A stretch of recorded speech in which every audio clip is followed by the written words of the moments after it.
Sa entrance pa lang, ramdam mo na ang Pasko. Pagpasok mo nga dito, bubungad na ang kumukuti-kutitap ng mga Christmas tree. Andito nga tayo ngayon sa DV Mart San Ildefonso, Bulacan.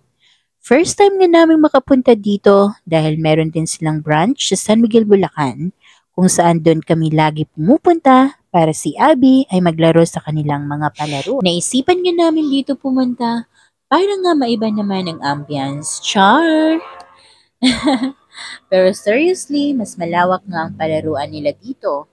Magpapapalit ka nga lang ng token sa kanilang customer service at sa halagang 100, madami ka nang malalaro at masasakyan.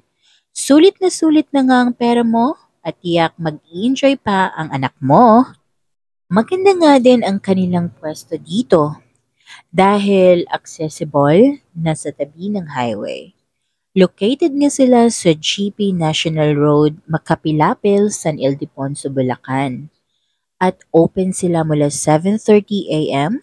to 8:30 p.m.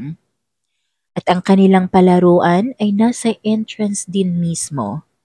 Open space, maliwanag na at hindi pa mainit.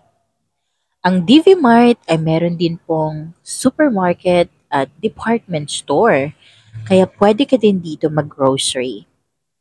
Kaya din siya tinatawag na DV Mall dahil daw ang konsepto ng kanilang mga produkto ay pangmasa at galing sa Divisoria Market. At ito na nga ang hitsura ng kanilang palaruan. Ito yung pwedeng masasakyan ng inyong mga anak.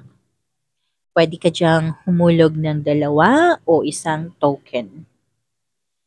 Meron din silang pa-carousel at ang gustong-gustong sinasakayan ni Abby dyan yung helicopter, ayan, yung pa-carousel, at kung ano-ano pa.